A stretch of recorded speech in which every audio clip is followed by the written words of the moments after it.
little bit of Turnstile right here on Peach's Pit Party, kicking off this Monday afternoon together, Monday, June 9th, 2025. I sincerely hope all is well with you. I hope you had a fantastic weekend. It went by extremely fast, as I talked about on the noon hour of Madness and Mayhem, that all of a sudden it was just Sunday, 5 p.m., and I had to mentally prepare for the first full week in about 2 weeks. First full work week, Monday through Friday. I had the promo meeting this morning and all of that, but this day has been made because the Russell Storms, who used to be Jade's assistant here in the building, we had him on the air quite a lot of times, I should say, and he stopped by and brought us some Japanese candies, some Japanese snacks overall for us to try. Viktor is not here today, so I guess tomorrow we'll have to dig into these. He was explaining them to me, and they're all, of course, in Japanese writing, so we'll have to figure out exactly what these are with Google Translate. Russell speaks fluent Japanese, so he was kind of telling me what exactly some of them were, but again, one ear out the other. So we'll try those tomorrow with Viktor, and shout out to the Redneck for stopping by earlier this morning, bringing donuts to us for Viktor's birthday, even though he's not here. I did eat a maple donut in Viktor's honor. We had a little birthday party get-together at Viktor's place Saturday night. That was the highlight of my weekend. If you want to get a hold of me, you can over at 208-535-1015. Peach's Pit Party will continue here in just a few on K-Bear 101. I was reading about this morning. This neighborhood in Minneapolis, more than 1,000 people gathered on Saturday for this annual ritual where there's this sharpening of a gigantic number 2 pencil. It's a 20-foot tall pencil sculpted out of a mammoth oak tree at the home of this couple, John and Amy Higgins. The beloved tree was damaged in a storm a few years ago when the fierce winds twisted the crown off. So neighbors mourned. A couple even wept. But the Higgins saw it not so much as a loss, but as a chance to give the tree new life. So they do this every year, where they just have this sharpening ceremony on the front lawn. It has evolved into a community spectacle that draws hundreds of people to the leafy neighborhood on the Lake of the Isles, complete with music, pageantry. Some people even dress as pencils or erasers. Sometimes I think life is boring here in East Idaho, and then I see stuff like this, and I go, okay, so it's not just us, okay? 2 Swiss Alphorn players provided part of the year's entertainment. You can read more about this if you really wanted to Google search it. The gathering of the gigantic pencil. Watch it get sharpened. I mean, I would rather go to something like this than go to New York and watch the ball drop. You've seen stories about that every year where people wear diapers so they don't leave and, get their spot taken away watching the ball drop in New York. I'd much rather watch like a giant 20-foot pencil just get sharpened, dress up as a giant eraser, show up and cheer it on, sure. Peach's Pit Party on K-Bear 101. I talked about this on the show last week, talking about how expensive it is going to be to stream Ozzy's last performance, the Back to the Beginning farewell concert. It's going to be about $30 just to stream it. Now, if you want to get a nice t-shirt with it, it's about $65 for that package. When the show was first announced back in February, Metallica, Slayer, Pantera, Gojira, Hailstorm, a bunch of other bands were on the lineup, in addition to Sabbath and, of course, Ozzy as a solo artist, as well as many other individual musicians from huge rock and metal bands. Well, over time, more groups were added to the bill, including Guns N' Roses, Tool, Rival Sons, the surviving members of Soundgarden. But it seems that one of the bands that was scheduled to play the event has since been booted from the bill after Sharon Osbourne had a falling out with their manager. This is what she said. I had a huge to-do with the manager over this celebration for Ozzy and Sabbath, and it was probably the worst way I felt in years, and I don't care what this person says about me, thinks about it because he doesn't know me, and he's now going around making up complete and utter garbage. I'll clean that up there for you because I threw this band off of the bill. All right, well, I wonder which band that was. I wonder which one is going to miraculously just be off the lineup. It doesn't say anywhere who exactly it is, but I'm sure people will figure it out once they, compare the old bill to the new one and go, oh yeah, there's so-and-so missing from this. But will I stream it? I don't know. My friend Matt, like I said, my friends are going to be out here during that time, that day, July 5th, when they're going to be doing this big concert. And my friend Matt's adamant about watching this live stream. even though we'll be in Twin Falls kind of adventuring. So I don't know if he's going to play it on his phone or what, but I'll try my best to watch this Back to the Beginning farewell concert. Hopefully not see Ozzy die on stage. Thank you. I wish I saw this. That would have been cool to watch. This epic robot battle was held recently in China featuring humanoids squaring off against each other. The robots, controlled by humans with remote-controlled units, punched, kicked, and kneed their way through a six-robot tournament. In the final showdown, a sleek black bot named AI Strategist faced a green rival called Power Core Guardian. In the end, the AI Strategist took the crown, becoming the world's first humanoid robot kickboxing tournament champion. Next level, rock'em sock'em robots. I wish I still had that toy. That was a fun little toy that I had when I was a kid. My parents got it for me, and it was a unique little thing. I remember those soccer boppers, too.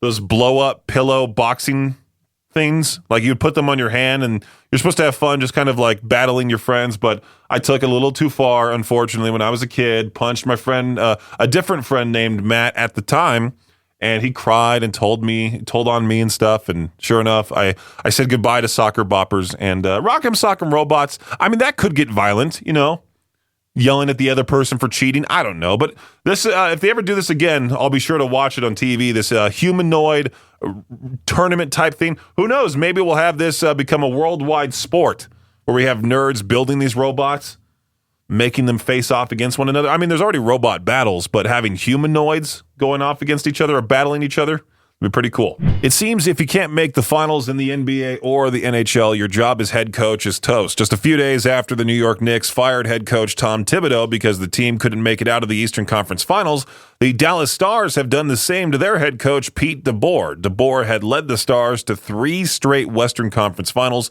but couldn't get the team over the hump to play for the Stanley Cup. And so in the unforgiving world of pro sports, he was shown the door. A couple weeks ago, the enhanced games, which will feature athletes who will not be drug tested, were announced. It didn't take long for World Aquatics, the global governing body for swimming and other water sports, to chime in and ban any athletes who take part in the enhanced games. To juice or not to juice, that is now the question. It looks like 2025 is setting up to be the summer of the Savannah Bananas, the Savannah Banana Experience, featuring dancing umpires, back-flipping outfielders, and lip-sync battles, scored a national TV deal and will be shown on live TV on the CW network on July 27th when the team plays at Citizens Bank Park in Philadelphia. My parents, like I mentioned last week, got to go to that one of those games, actually 2 of those games at Angel Stadium, and it looked like such a fun time. They brought out the great Hambino, Patrick Renna from The Sandlot, to go at bat, and sure enough, he did okay. But, I mean, it would be such a fun time to go see the Savannah Bananas play. Anyway, that does it for your Shot Clock Sports Update right here on K-Bear 101. So, Viktor is going to be out and about twice this week. Wednesday, he'll be at Tag and Go Car Wash at 725 West Broadway in Idaho Falls. He'll be there with alongside Jazz Bear, the mascot for the Utah Jazz. I believe the Jazz Bear is doing some type of, show as you're getting your car washed. You can spin the wheel for prizes. You can also take your kid and have them enter the chalk art contest. And if your kid wins the best chalk art, you can win a month's worth of washes, which is quite convenient. Car washes are quite expensive if you have the monthly membership and all of that. So you might as well get a month's free while you're there. See if your kid is very artistic. But also, Viktor is going to be at the Idaho Falls Farmers Market this Saturday from 9 to 2 on Memorial Drive in Idaho Falls. He'll be there from around 9 to noon. Katie from Z103 will be there from 11 to 2. But we'll have the Riverbend Media Group booth set up there for pet food donations, which if you want to learn more about what the Snake River Animal Shelter needs, you can click on Farmers Market right now on the K-Bear, Alt, or Cannonball 101 apps. It'll show you all the information on what exactly is a high priority for the Snake River Animal Shelter, what exactly they don't need, all that good stuff there. Going to be a busy week. The weather's warming up. We're now going out and about even more, and Viktor's the one who's going to be out and about this week, and then I'll be somewhere later this month, like I talked about on the noon hour of Madness and Mayhem, but more information will be on that here soon enough. But just, this Wednesday, 10 to noon, Viktor is going to be at Tag and Go Car Wash, and then the Idaho Falls Farmers Market this Saturday. Architects right here on K-Bear 101. I just talked about where Viktor is going to be this week. Now, there's also another very special event coming up Saturday, June 21st from 10 a.m. to 3 p.m. at the waterfront at Snake River Landing. Join us at the Family Fun Run and Carnival supporting families with hospitalized children. It's going to be supporting specifically the Ronald McDonald House Charities of Idaho Family Room at Ermac. Now, this Family Fun Run, perfect for children of all ages and fitness levels, whether they're running their first race or just having fun with friends. The event is all about participation, joy, and community. After the run is over, the fun does not stop. There's carnival games, food, face painting, music. There's even a cash machine there, ponies, and more to keep the entire family entertained. Tickets for the games will be sold at the event. You can find all the information just by clicking on RMHC Family Fun Run right now on the K-Bear, Alt, and Cannonball 101 apps. There's all the information you'll need for the times. There's even like a firefighter race between the Idaho Falls Fire Department and the INL Fire Department. Should be a fun time. Again, all for a great cause, the Ronald McDonald House Charities of Idaho Family Room. So I think even I fell for this picture. Because, well, I saw it, went, yeah, that looks realistic. It doesn't look AI generated whatsoever. And then I took a closer look and went, you know what? Maybe. Now I'm on Instagram Reels, and I'm wondering which videos are real, which videos are fake. I mean, some of them are obvious, but then there's like this whole new AI program called Google VO3 or something like that, where people can generate completely fake, like news reports and things like that. It's wild. But there's this picture making the rounds of this one lady arguing with a flight attendant because she has her emotional support kangaroo. Now, I know that seems silly, but this picture looks awfully realistic. Like the hands have the normal amount of fingers. It looks like a real photograph. The kangaroo is just standing there with a dumb little vest on. And it's also holding the boarding pass. Tons of people online fell for it as well. And now everyone's saying, yep, I was a victim. And I guess there are other photos like that one. Like it shows there's another picture I'm looking at here of a capybara in the middle of a kindergarten class, just chilling with the students.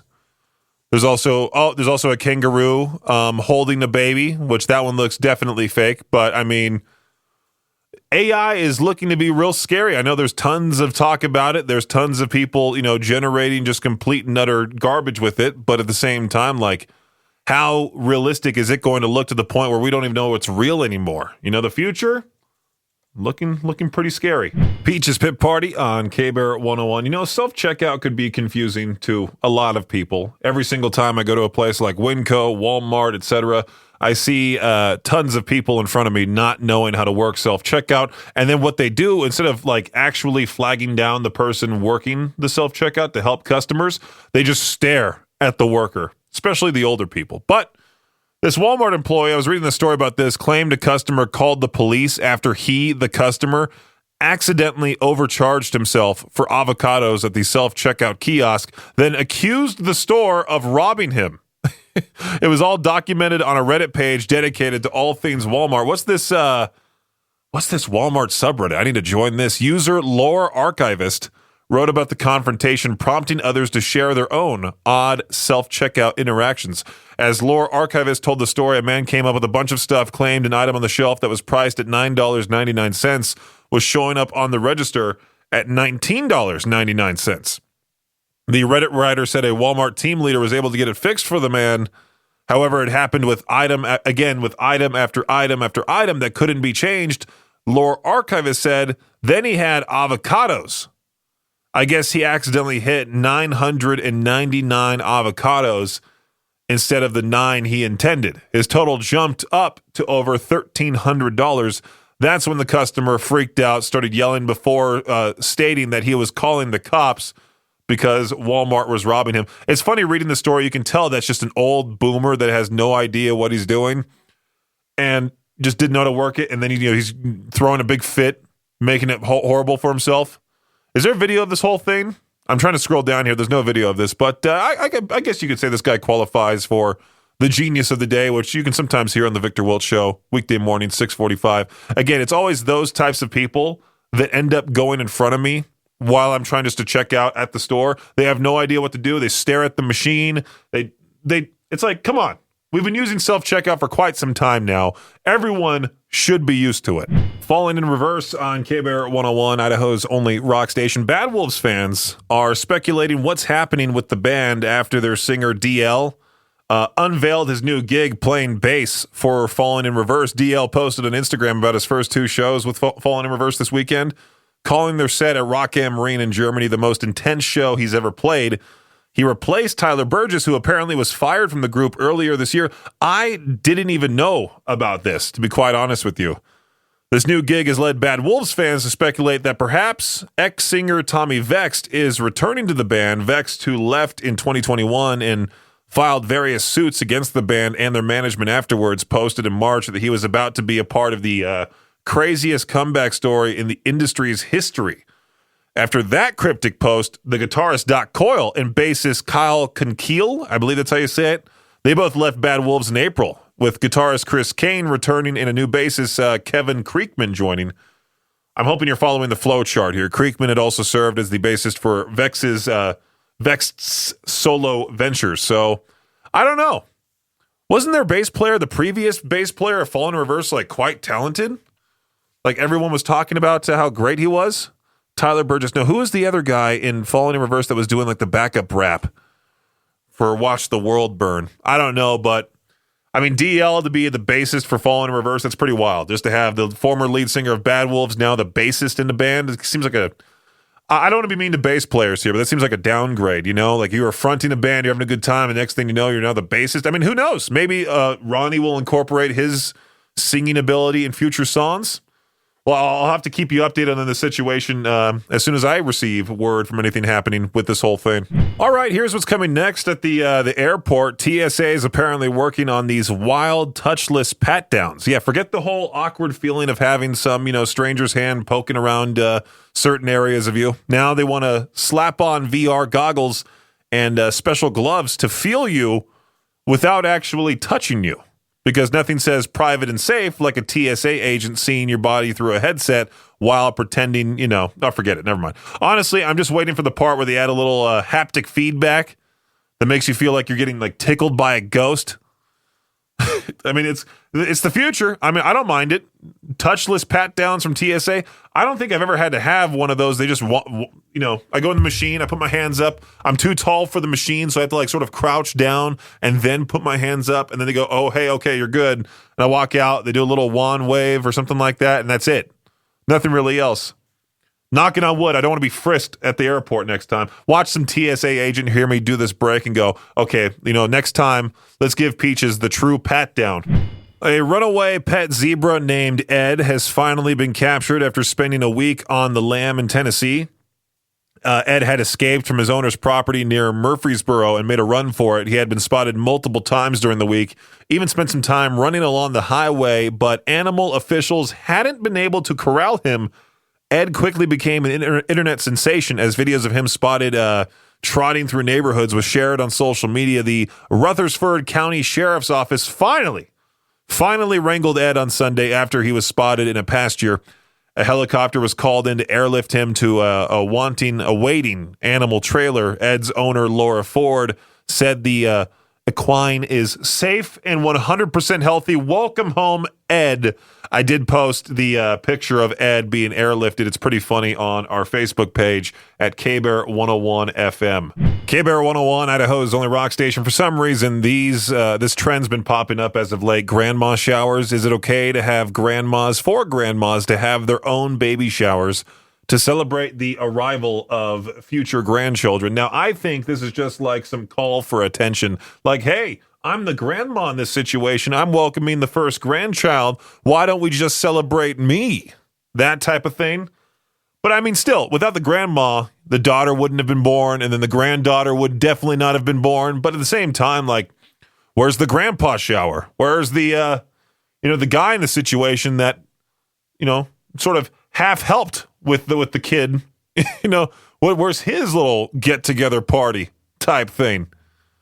I love how like this is an ongoing dilemma. Like, should there be grandma showers? I think this is just another one of those like lame excuses to kind of like be like, hey, I provided somewhat of a role. Why not celebrate me? Bring me presents. Yeah, I do see the responses here on TikTok. It's peak narcissism.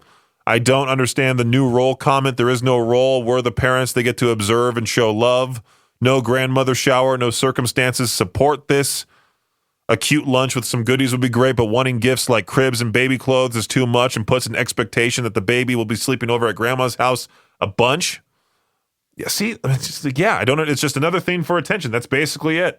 K-Bear 101, I was born in 1996. I can't tell if I'm a millennial. I don't think I'm a part of the Gen Z crowd. I think I'm in this weird, in-between window where I don't belong to either. But Gen X, those born between 1965 to 1980, is often called the forgotten generation because it is sandwiched between the much larger baby boomer and millennial generations. However, the forgotten label carries a special meaning for the younger Gen Xers because they were probably the least parented group of kids in American history. Those born in the 70s were raised when there was more dual income households and divorced parents, so many wore keys around their necks and cared for themselves after school. What they're trying to do overall, young Gen Xers also grew up when parents were more permissive, allowing them to stay out all day on their bikes. They only knew it was time to come home when the streetlights came on. They also grew up in the last analog era without cell phones. Parents had to call around various houses to find out exactly where their kids were. Sure, being a kid in those days was a little risky, but it also fostered a fantastic sense of independence. I'm just looking at this article here. They're trying to say, hey, let's just call ourselves the Goonies generation. Generation Goonie. And that movie's fantastic. I was watching it just recently, and you can tell the audio for it. It's not really mixed down. I wish they would remaster the audio a little bit better because I was trying to add, I think it was a quote from that movie to Cannonball 101 imaging, and you could barely understand a word that Chunk was saying just because the audio is just so poorly. I mean, it's, an old movie now. Why not remaster it? Why not remaster all the old movies, make the audio better, make the picture a little bit better, make sure to keep these timeless classics, up to date. I might need to watch it again. I wish I was a part of this cool generation, but no, I'm in that weird zillennial type thing. I don't know. There's a select few of us because I think millennial ends at 1996, and then Gen Z starts at 97. So again, I'm stuck in between. So last week there was tons of stuff happening to the point where there was no to each their own, I think, for almost all of last week. So this is the first time that it's back. And I just thought of this question on my own. There was no Ask Reddit help, no Chat GPT help. It was just hey, if everyone on Earth had to listen to one band by your command, who are you picking? Who do you want to just expose to everyone on Earth to the spotlight that's honestly your favorite? Let me know. 208-535-1015 for To Peach Their Own. There we go. How's it going? Good. If I could make everybody listen to one band, yeah, Black Label Society. All right. Well, what particular song would you start off with? Stillborn. Classic right there. I'm going to have to throw that on here for you. Thank you much, sir. Hey, thank you. Appreciate it. Yep, no problem. You have a good one. You too. 208-535-1015. If you could force everybody in the world to listen to one band, who would you choose? Let me know for To Peach Their Own. Hey, K-Bear, what's happening? Peaches, what's up? Hold on one second. There we go. Sorry about that. For some reason, my board was acting weird. Okay, my bad. Let's restart this. K-Bear, what's happening? You got it started? Yes. Right on. It would have to be Seven Dust, Black, and then start with Black and change the whole world. They were awesome live. I was glad to see because everyone was talking praise about. They're like Peaches. When you see them live, you're gonna have a great time. And sure enough, they know how to rock a crowd. Oh yeah, no. Tomorrow morning when you wander into the studio at 8, ask Viktor about seeing them in the motel in Pocatello. All right, will do. Just the little bus. I mean, they had this. They actually had a bus. They weren't in a van with a trailer, and they were just really nice guys that just wanted to play music. I do like. Is it LeJohn? Is that how you say it? I like his. His video of him going, "Look at the rainbow." He's telling everyone in the crowd to. Yeah, of course, look at the rainbow. But. Exactly. Yeah, no, it was crazy in the late 90s, early 2000s when they came through Pocatello. No one knew about it. Thanks for listening to Peach's Pit Party, the podcast. If you enjoyed the show, please share, subscribe, and rate the podcast. Peach's Pit Party is hosted by me, Peaches, aka Brendan Peach, and is a production of Riverbend Media Group. For more information or to contact the show, visit riverbendmediagroup.com. Until next time, Peach out.